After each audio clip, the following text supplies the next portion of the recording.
like that. No, then he has the Missing 411 series, which is really interesting. Yeah. which is David. But also you're like David Paulides. Yeah. Which the Missing 411, you're like, okay, I think Bigfoot's real. Something's hunting. Bigfoot's definitely real. Something's hunting Or people something in the woods. that is called Bigfoot. Yeah, because there's so many just I mean, they're well documented, and there's so many of them that you're just like, how are these people going missing? And then find up in like, because you got to listen to them. Shout out to Mr. Vaughn. You have to watch his stuff. At least the 411 if you don't want to get too scared. Right. But there's so many times where these people go missing, and then they're found in the weirdest places, miles and miles away, and like their stuff's folded and organized, but they were taken in like weird. It's so. But their feet are always messed with. Like their or the boots are always missing. Yeah. So or the weird. kids will reappear where the search party went by 5 times, and they asked the 5-year-old girl. They go, "Oh, Mr. Bear was feeding me." Yeah. And the people say, "Oh, it was a bear," but it was kind of like a bear man. Yep. And he was holding me up. Well, bears don't articulate their arms in a certain way, but primates do. And it's some amazing stuff. Now, you know that I'm, of course, Bigfoot fanatic. Sasquatch. There is enough evidence for me to believe that there is definitely an unknown primate species in North America. Let's just put it that way. But these missing 411s, definitely evidence of something grabbing them that's big and knows the trees well enough to move quickly. Yep. But there's also, if you've ever seen the movie Missing 411, The Hunted, that's on Prime right now, David Paulides, is that it? Yeah. He makes a suggestion that there's also something that's similar to a predator type of character that likes in the trees and knows how to is like camouflaged and like. There's a lot of those too where they're like walking in a line. Have you seen these? Yeah. Well, they're walking. I haven't seen that, but I've seen Mr. Ballin did one on one of his Missing 411 when he talks about it, where they're walking in a line. Right. It's like a barbed wire fence on the right side of them, and there's like, and they're on a path, and there's no way to go. Like left is like too hard to go, or you'd notice if they were going. They're walking in a line, and they're periodically looking back to check on each other to make sure everybody's there. And they're like real tight next to each other. Right. So they're one in front of each other in a line. Yeah, in a line. And like they're looking back every like 2 minutes, and they don't hear anything. He just does this casual look back, and one of the dudes is just gone. They would have heard him. There's leaves all around. There's no way that he could have just left.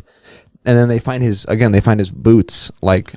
They find one boot in the barbed wire fence, another one miles away by like a pond. And the pants in such a way that somebody, and change on the ground, like somebody had to pick him up by the boots, shake him, and like the change and everything out of his pockets fall out. And then his pants are like ripped off, like they're ripped off backwards.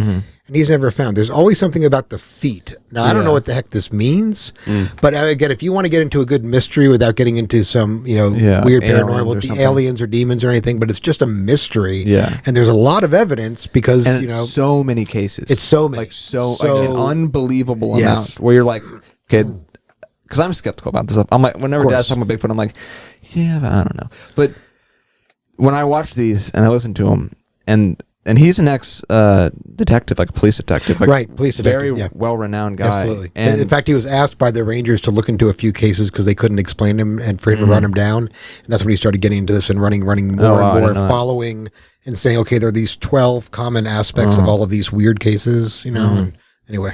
Yeah. So now I'm totally at the point I'm like, there has to be something out there that's doing this. Because it can't be a person. Because there's just no possible way it's a human being. Not a human being. It's no possible way. I'm not saying it's Bigfoot. I don't know what it is, but they're all so similar that they have to be connected. Because like there's it's like the boots and the feet, and then they all like usually end up finding like miles away. Like it'll be in the tundra, right? Like -20, and then they'll find a dude with his boots like 6 miles away, and then the dude like 20 miles from that position. Right. And they find his body. Like, there's no way he could have walked there. And there was one that Survivor Man. Yes, he did.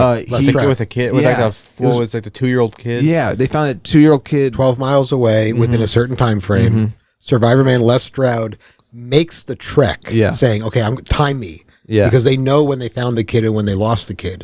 And Survivor Man couldn't make it over this terrain to the end point. Impossible. In his own time. And he's Survivor Man. And he was humping it. Yeah. Okay. So this 2-year-old kid No way. And doesn't have a jacket, doesn't have Don't shoes have on. a jacket, doesn't have something like shoes that, on, but could make it if he's riding on the back of Bigfoot. Yep. Yeah.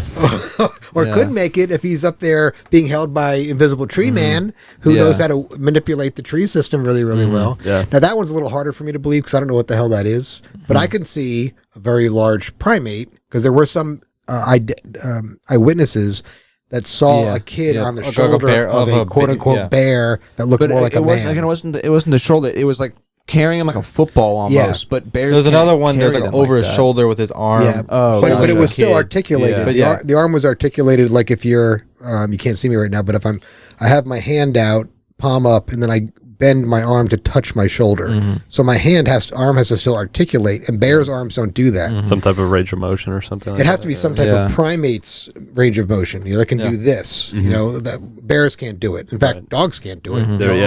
Really nothing Only a besides primate primates and us. because of the way our hands are so small. If you look at bears, their paws are actually their toes like here, and this part is really long. Same with the dog. Yeah. It's actually the hand, and so the radius and the ulnar are still there, but they're in a different place. Yeah. So they can't articulate in the same way.